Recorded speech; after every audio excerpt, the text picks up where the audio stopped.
नमस्कार बच्चों, मैं राजेश कुमार मीणा, सहायक आचार्य इतिहास, राजकीय महाविद्यालय अटरू 12। बच्चों, आज हम बीए तृतीय वर्ष के पेपर आधुनिक भारत के टॉपिक भारतीय स्वतंत्रता अधिनियम के बारे में चर्चा करेंगे। भारतीय स्वतंत्रता अधिनियम के क्या प्रावधान है, इसके बारे में भी चर्चा करेंगे। ब्रिटिश सरकार ने अपनी प्रतिज्ञा के अनुसार एक कानून बनाया। 4 जुलाई 1947 को संसद में विधेयक रखा गया और 18 जुलाई को ये पारित हो गया। इस अधिनियम में कोई नया संविधान नहीं बनाया गया। इसमें केवल भारतीय और पाकिस्तानी प्रतिनिधियों को अपने संविधान बनाने की अनुमति दी गई। अर्थात इस अधिनियम द्वारा 3 जून को माउंटबेटन प्रतिज्ञा की पूर्ति की गई थी। इस अधिनियम द्वारा भारत में 15 अगस्त 1947 को 2 प्रादेशिक शासन इकाइयाँ भारत और पाकिस्तान स्थापित की जानी थी और उस तिथि के पश्चात इंग्लैंड ने भारत पर अपना आधिपत्य छोड़ देना था।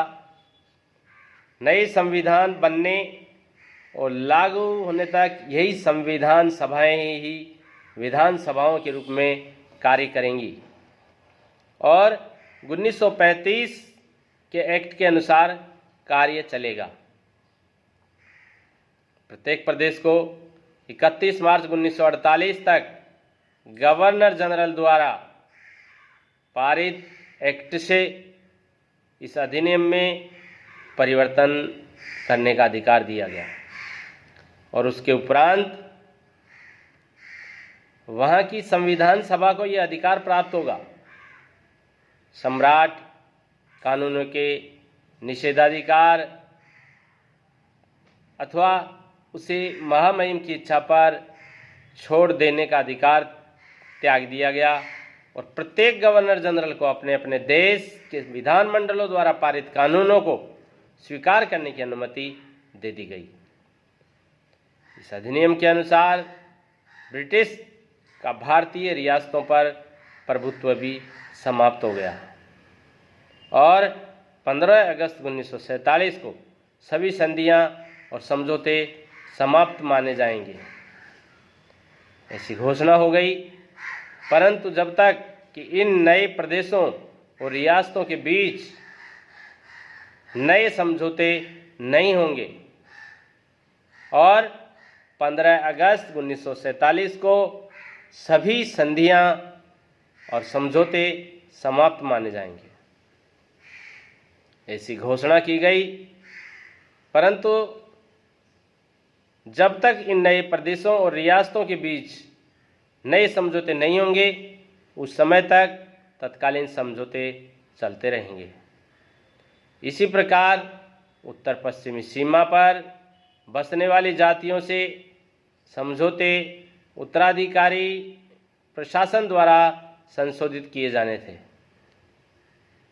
भारत राज्य सचिव का पद समाप्त हो गया और उसका कार्य राष्ट्रमंडलीय मामलों के सचिव को दे दिया गया। शक्ति के हस्तांतरण की निशानी के रूप में अंग्रेज सम्राट के नाम के साथ संलग्न भारत के सम्राट शब्द समाप्त कर दिए गए।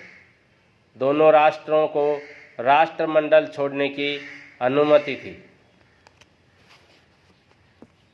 इसके अलावा भारतीय स्वतंत्रता अधिनियम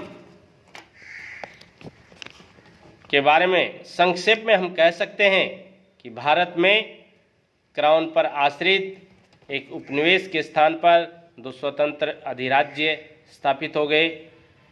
स्वतंत्र शब्द के प्रयोग से यह स्पष्ट था कि अब उस पर ब्रिटिश संसद और व्हाइट हॉल का नियंत्रण नहीं रह गया था। ब्रिटिश संसद ने इस विधेयक को भारत के लिए पारित सभी विधेयकों में सबसे महान और उत्तम कहा, सबसे महान और उत्तम कहा। इससे भारत में लगभग 200 वर्षों पुराना अंग्रेजी राज समाप्त हो गया। 1947 का भारत उस प्राचीन भारत से जिस पर लगभग 150 वर्ष पूर्व उन्होंने राज्य स्थापित किया, बिल्कुल भिन्न था। इन 150 वर्षों में न केवल बाह्य रूप से ही अपितु उसकी आत्मा भी बदल गई थी। जहां एक और इस विधेयक के पुराने अध्याय को समाप्त किया, वहीं दूसरी ओर इस विधेयक ने एक और नए स्वर्ण युग का सूत्रपात भी किया। धन्यवाद।